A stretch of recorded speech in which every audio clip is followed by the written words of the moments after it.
Já se passou a metade do ano. Isso significa que o novo governo já teve um certo tempo para conseguir implantar algumas medidas propostas em campanha no que diz respeito à economia. Mas como será que as ações estão sendo vistas até agora? Sobre isso, nós conversamos com um economista para saber se algumas medidas já surtiram efeito, mesmo em tão pouco tempo. Um novo governo chegou em 2023, ou não tão novo assim é verdade, mas com medidas diferentes implantadas desde que assumiu o poder. O cenário que se vislumbrou após a vitória do presidente Lula foi de otimismo para uns e de insegurança para outros. Fato que é considerado normal em um país que se dividiu entre direita e esquerda. Mas como os especialistas estão vendo a economia brasileira após 7 meses? Será que a insegurança em fazer investimentos tem ganhado cada vez mais força?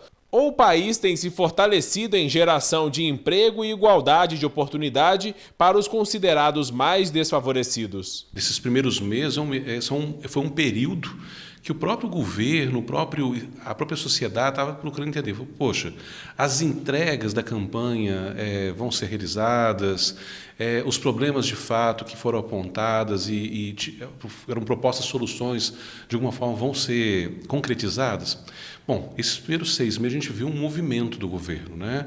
Aí com algumas reformas, com ajuste lá realmente em relação à política fiscal, a própria reforma da tributária, todos são sinais que o governo vem fazendo em relação à economia local, né? A gente sabe que essa economia tem o objetivo de quê? Geração de emprego, né?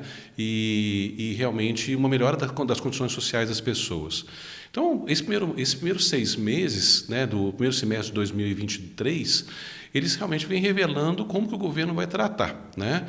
Mas a gente olhando para a história, a gente percebe que são movimentos muito similares aos governos anteriores do Lula, né? Então, nós estamos falando de igual a campanha do carro, né, do IPI dos veículos, onde está você estabelecendo o quê? Consumo, né?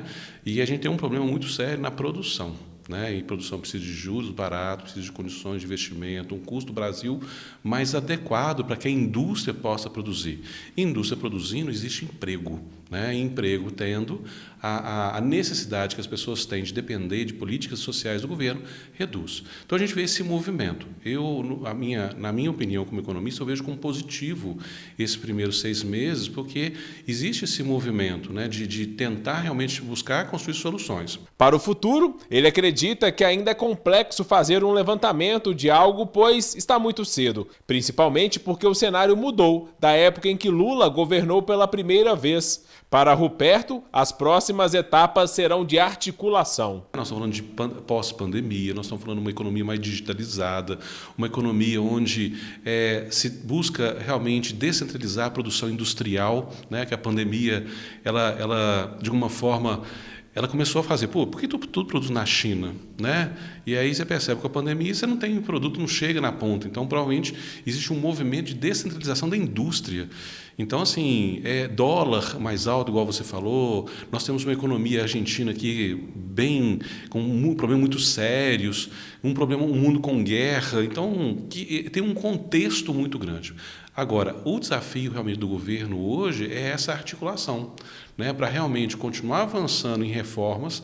Eu falo reformas de todos os aspectos, né? Você vê a questão a gente fala muito de tributária, que é necessário, é justo com a sociedade. Eu acho que as pessoas desejam realmente ter um imposto que realmente reflita a necessidade que o governo tenha e faça as entregas.